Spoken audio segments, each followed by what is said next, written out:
उज्ज्वल भवितव्य आपल्या मुलामुलींचं सर्वाधिक योगदान नॅशनल इंग्लिश मीडियम स्कूलचं होय। आदर्श एज्युकेशन सोसायटीचं national English medium school Nadgive उच्च शिक्षित अनुभवी स्टाफ 10वीचा 100% रिझल्ट, डिजिटल शिक्षण प्रणाली, सुसज्ज लायब्ररी आणि लॅबोरेटरी, स्पर्धा परीक्षा मार्गदर्शन, कला क्रीडा सांस्कृतिक क्षेत्रासाठी प्रोत्साहन आणि व्यक्तिमत्व विकास यासह अनेक सुविधा। प्री प्रायमरी ते 10वी आजच आपल्या पाल्याचा प्रवेश निश्चित करा।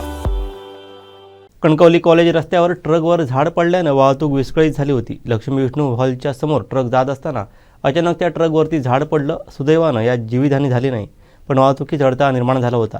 घटनेची माहिती मिळताच माजी नगराध्यक्ष समीर नलावडे हे घटनास्थळी दाखल झाले होते। याबाबत माहिती देत आहेत आमचे कणकवली प्रतिनिधी उमेश बुचडे।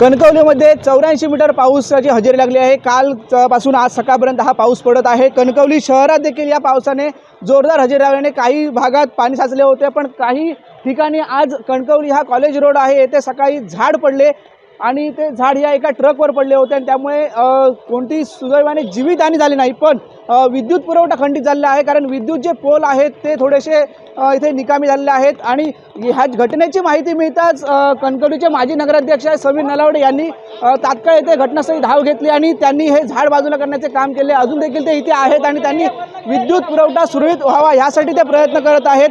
आपण नगराध्यक्षांशी चर्चा करा। नगराध्यक्ष, नेमकं काय झालं, कशा पद्धतीने काय नाही? एकदम अचानक जोरात पाऊस आला, वादळी वाऱ्यासह पाऊस आला आणि साधारणतः पहिल्या पावसामध्ये थोडासा हा त्रास होणार आहे।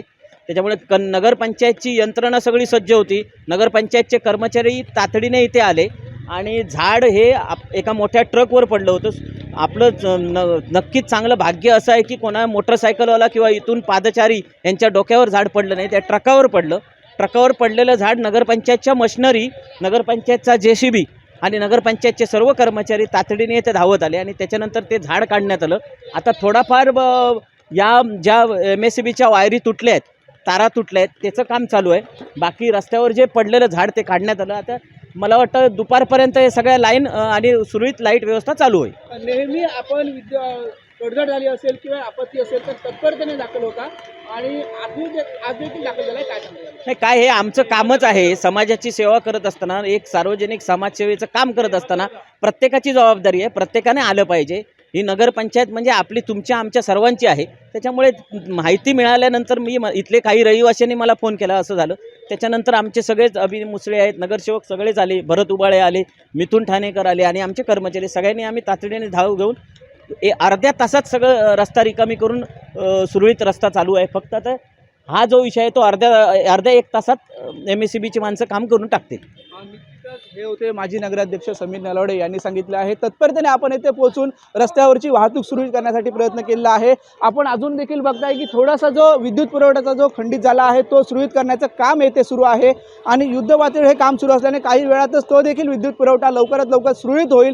पण तत्परतेने जे सर्व नगरपंचायत प्रशासन असेल, कणकवली महसूल विभाग असेल, हे तत्परतेने आता कुठल्याही आपत्तीला सामोरे जाण्याचे नियोजन त्यांनी ठेवलं आहे, एवढंच मात्र आता इथे दिसत आहे। उमेश बुचडे, कोकण 7 लाईव्ह, कणकवली। कोकणातल्या ताज्या घडामोडी आणि लाईव्ह अपडेट्ससाठी फॉलो करा कोकणचं नंबर 1 महा चॅनल कोकण 7 लाईव्हचं फेसबुक पेज।